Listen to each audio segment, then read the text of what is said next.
trending to the max ang bunsong miyembro ng Pinoy pop group na SB19 na si Justin De Dios matapos paulanan ng birthday greetings sa online world. Hindi mapakali ang mga panay at 18s sa pagpapaabot ng pagbati na idinaan sa pagpo-post ng birthday greetings online na siya namang kinaaliwan ni Justin habang nagse-celebrate ng kanyang 27th birthday. Todo repost naman ito sa kanyang SOCMED account. Ibang level na talaga ang effort ng mga fanay dahil bukod sa charitable donations para sa isang institutions ay nagpa-LED o LED billboard ang mga ito sa probinsya kung saan makikita ang mga birthday greetings. Hindi lang yan ha, dahil bonggacious ang birthday greetings ng mga panay mula sa NCR na makikita sa SM MOA Globe Cabog. What is gastos kumpara kay SB19 Justin na, di ba? Ayan o. Alam mo sa MOA? Yung Globe sa MOA. Di ba ginawa na rin yung mga kimpaw, yes. di ba? Talagang gumagastos talaga yung mga paningay, kakaiba yung mga paningay. Mayayaman sila. Oo, mayayaman, di ba? Dati walang ganyan eh, pero parang curl nila, mapasaya lang nila yung kanilang idol. Si Justin ba yung pinakagwapo? Yes, yung pinakagwapo. Pinakabunso na gwapo. Actually, sabi nga, may talagang individually may kanya-kanya silang mga fans talaga. Pero itong Justin ha, lagi siyang sa thread. At di ba thread, para ring social media siya. Lagi siyang trending. Kaya nag-uusapan doon. Tapos, ang thread mention niya talaga, 2.1 million, 1 million.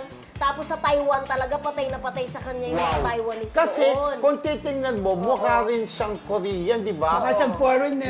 Mukha siyang K-pop superstar. Pwede siya mag-artista. Alam mo kung tutusin yung mga yan, kayang-kaya naman nila mag-solo-solo.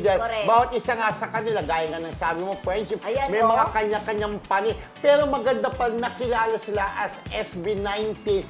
Hanggang doon, mag-stick pa rin sa grupo. Kaya lang minsan, di ba, pagka mga piling-piling, ay kaya ko na mag-solo, magsasolo career na ako, di ba? Sana wag ganon. May mga solo careers na sila. Ang last daw na nag-solo, kung hindi ako nagkakamali, si Estel ha.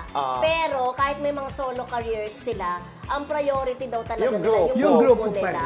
Parang feeling ko paghahanda rin ito yung pagsosolo artist nila. Parang feeling ko paghahanda nila na eventually, hindi naman forever is SB19 sila, di ba? Lahat naman nag-e-end.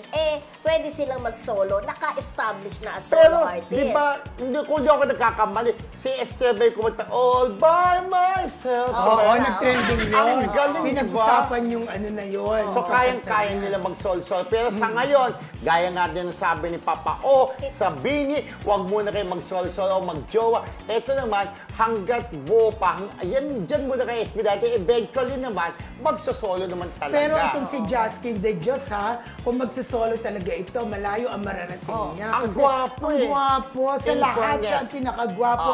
At mukhang walang niretoke sa mukha niya. Hindi ko sinasabi, may niretoke sa mga SB19 members. Admitted naman sila na retokading iba doon, parang ikaw. Charas! Hindi, pero ito ang ilong ko tunay yung din. latest single nila na Time talaga, ang ganda-ganda ng music video, yung nanay na namatayan ng anak.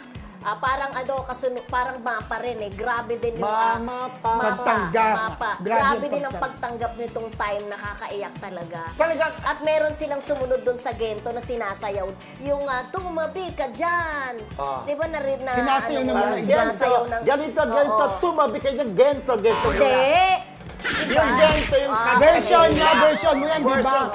May Gento na unang Tumabi ka dyan. Yung kumanta, nakijoin si Rico Blanco sa Philippine Arena.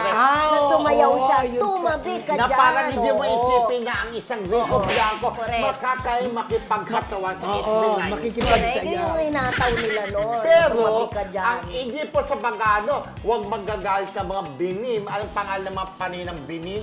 Blooms. Blooms, Pero nagsama-sama na po yung mga marami, mga singers natin, OPM singers, nung nakaraan sa SM, sa Arena Philippine Arena. Still, ang SB19 alone, ang nakapuno talaga ng grabe 55,000. Yun talaga yung capacity ng MOA, Philippine Arena rather, na dalawang gabi 55-55. Talagang sila pa rin ang record-breaking. May hawak Rula na Lu. 55,000. Although successful din naman itong Well, ngayon party naman, sikat na sikat din naman ang Bini. Pero ang sabi ko kasi, mga yun na yung nabasa natin, talagang ang #1 pa rin talaga ang SB19.